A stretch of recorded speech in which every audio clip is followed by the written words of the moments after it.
Student class second year का आज का हमारे पास जो टॉपिक है वो है किरचॉफ वोल्टेज लॉ। स्टूडेंट कल हमने किरचॉफ करंट लॉ पढ़ा था। उससे पहले हमने डिस्कस किया था कि किरचॉफ लॉ क्या होते हैं। हमारे पास जो सिंपल सर्किट होती हैं उस पर ओम लॉ अप्लाई करते हैं हम, लेकिन जब कॉम्प्लेक्स सर्किट आते हैं तो वहां पे हम किरचॉफ के लॉ को अप्लाई करते हैं। इनमें हमारे पास पहला लॉ था हमारे पास किरचॉफ करंट लॉ, और अभी जो हम पढ़ रहे हैं किरचॉफ वोल्टेज लॉ है हमारे पास। स्टूडेंट वोल्टेज नाम से भी ज़ेर है, यहाँ पे पोटेंशियल डिफरेंस, ईएमएफ, वोल्टेज, इनके बारे में बात की जाएगी। स्टेटमेंट में देखें तो हमारे पास इसकी स्टेटमेंट क्या है। In any close electrical circuit, कोई भी क्लोज इलेक्ट्रिकल सर्किट है, the algebraic sum of, algebraic जो है sum of all electromotive force यानी कि ईएमएफ एड, और उसके साथ क्या है वोल्टेज ड्रॉप इन रेजिस्टर, वो किस चीज के इक्वल है, इज इक्वल टू जीरो, वो जीरो के इक्वल है हमारे पास। यानी कि ईएमएफ और पोटेंशियल का जो ड्रॉप है रेजिस्टर में वो क्या, उनका जो सम है ना अलजेब्रिक सम, वो जीरो है हमारे पास। अच्छा, उसके बाद इसकी जो मैथमेटिकल फॉर्म है, ये अलजेब्रिक सम है हमारे पास स्टूडेंट, ये हमारे पास, और ये वी यानी कि वोल्टेज ड्रॉप या आप इसको पोटेंशियल ड्रॉप, ये क्या है हमारे पास जीरो है हमारे पास। पोटेंशियल डिफरेंस भी कह सकते हैं स्टूडेंट। कुछ कन्वेंशन है हमारे पास केवीएल के, जिस तरह हमारे पास केसीएल के कन्वेंशन थे, उनमें पहली जो कन्वेंशन है rise in potential is positive. अगर हमारे पास पोटेंशियल राइज होगी तो वो क्या होगी हमारे पास पॉजिटिव होगी, अगर ड्रॉप होगी पोटेंशियल तो वो क्या होगी नेगेटिव होगी। और ईएमएफ की बात करें तो ईएमएफ इज पॉजिटिव कब, when current flow from negative to positive, यानी कि हमारे पास जब करंट क्या हो नेगेटिव टू पॉजिटिव, नेगेटिव से पॉजिटिव की तरफ हो, तो उस वक्त ईएमएफ क्या होगी हमारे पास स्टूडेंट, उस वक्त ईएमएफ पॉजिटिव होगी हमारे पास। ईएमएफ क्या होगी हमारे पास पॉजिटिव। अच्छा, अब इसके बाद ईएमएफ नेगेटिव कब होगी, EMF is negative when current flow from positive to negative. अब क्या है पॉजिटिव से नेगेटिव की तरफ जब होगा हमारे पास, तो ईएमएफ की डायरेक्शन क्या होगी, ईएमएफ क्या होगी हमारे पास नेगेटिव होगी इस पे, तो ये हमारे पास क्या होगी नेगेटिव। अब ये है कन्वेंशन, ये याद रखने हैं, और यहाँ पे भी मैंने ट्रेवल कन्वेंशन बनाया है, उनको भी आप देख लेते हैं स्टूडेंट। यहाँ पे देखें ये ट्रेवल डायरेक्शन है, ये किसके लिए पोटेंशियल ड्रॉप, आई आर क्या होता है पोटेंशियल का ड्रॉप। अब देखें ये पॉजिटिव से नेगेटिव, यानी कि ये हमारे पास क्या है पॉजिटिव से नेगेटिव की तरफ डायरेक्शन शो कर रहा है, यानी कि हाई से लो की तरफ जब जाएंगे तो जो पोटेंशियल है उसका ड्रॉप आएगा, क्या आएगा कमी। स्टूडेंट देखें ये बोर्ड मार्कर है, ये जब हायर से लोअर की तरफ जाता है तो इसके अंदर क्या होती है हमारे पास एनर्जी जो है पोटेंशियल एनर्जी कम होती है, ठीक है स्टूडेंट। तो इसी वजह से ये क्या है हमारे पास ड्रॉप आ रहा है। तो यहाँ पे भी इसी तरह अगर हम सर्किट की बात करें तो वहां पे पोटेंशियल जब हायर से लोअर की तरफ जाएगा ना तो पोटेंशियल का ड्रॉप आएगा, और यहाँ पे negative I R, negative I R का मतलब है कि पोटेंशियल का ड्रॉप आया है हमारे पास। अच्छा स्टूडेंट, अगर हमारे पास लोअर से हायर की तरफ हो, लोअर से हायर की, यही बोर्ड मार्कर है, इसको मैं नीचे से ऊपर की तरफ ऐसे उठाता हूं तो इसके अंदर पोटेंशियल एनर्जी स्टोर हो जाती है। तो लोअर से हायर फिर इसका जो पोटेंशियल होगा वो हमारे पास क्या होगा ड्रॉप, वो पॉजिटिव होगा। हायर से लोअर नेगेटिव, लोअर से हायर पॉजिटिव, ये स्टूडेंट आपने याद रखना है।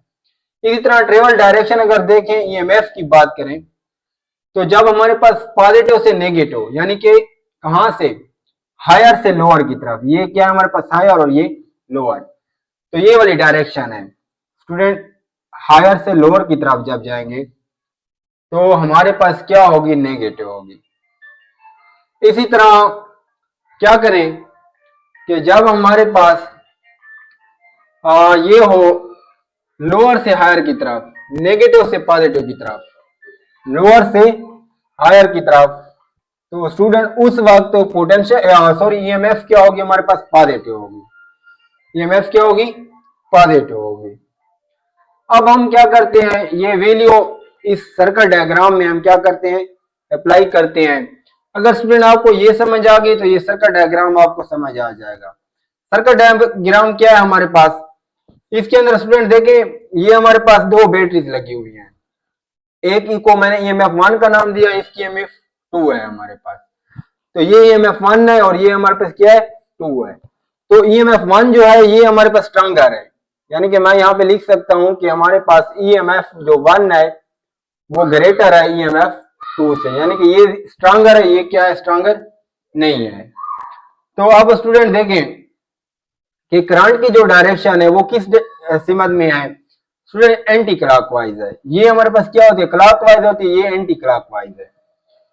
अब अगर हम इसको क्या कर दें, यहां से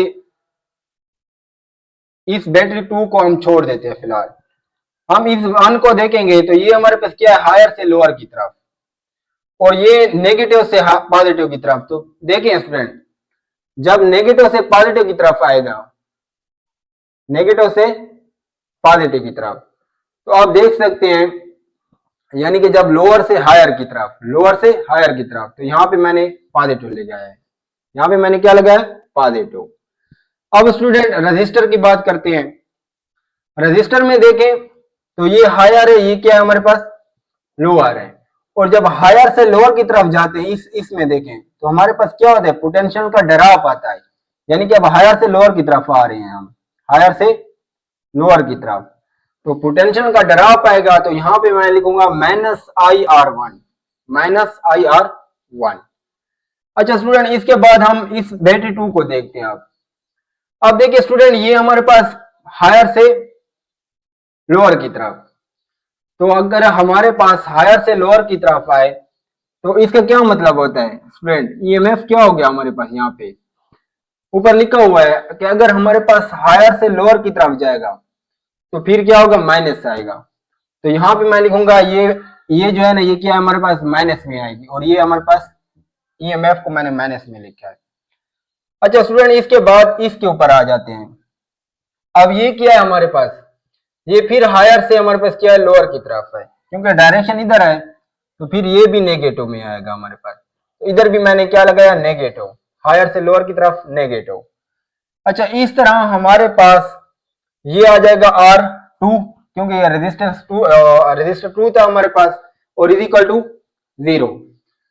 अच्छा स्टूडेंट, इसमें देखें तो ये प्लस है, ये minus, plus minus minus, plus minus minus, और प्लस माइनस माइनस, तो ये आ जाएगा EMF1 minus IR1 minus EMF2 IR2 is equal to 0। अब हम क्या करते हैं, इस EMF1 माइनस EMF2 इसको इस साइड के ऊपर लिख लेते हैं, ये माइनस IR1 और माइनस IR2 इसको इस साइड के ऊपर ले जाते हैं। ये इधर हमारे पास माइनस का है, ये इधर जाएगा तो ये हमारे पास क्या आ जाएगा, प्लस का आ जाएगा, ये भी प्लस का हो जाएगा, उधर जाएगा, और ये भी प्लस का हो जाएगा।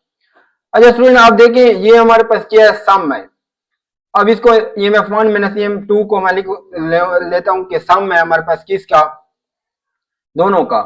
तो समेशन E यानी कि EMF is equal to sum of IR। अब देखिए स्टूडेंट, ये जो हमारे पास आ रहा है, नीचे मैंने स्टेटमेंट लिखी हुई है, sum of all the EMF in a loop, loop के अंदर जितना भी हमारे पास EMF is equal to sum of all voltage drop. EMF किस चीज की इक्वल है, वोल्टेज ड्रॉप की इक्वल है। अगर इन दोनों को, यानी कि इसको मैं इस साइड के ऊपर ले आऊं तो ये 0 हो जाएगा हमारे पास, ये फिर क्या हो जाएगा, 0।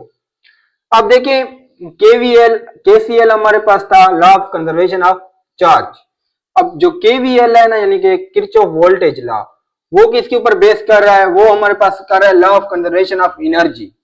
किसके ऊपर, एनर्जी। अच्छा, कैसे होता है उसको हम डिस्कस करते हैं। ऊपर वाली इक्वेशन को देखें, यहाँ पे मैं दोबारा लिख लेता हूँ, अलजेब्रिक सम ऑफ E यानी कि EMF is equal to algebraic sum of voltage या पोटेंशियल ड्रॉप IR।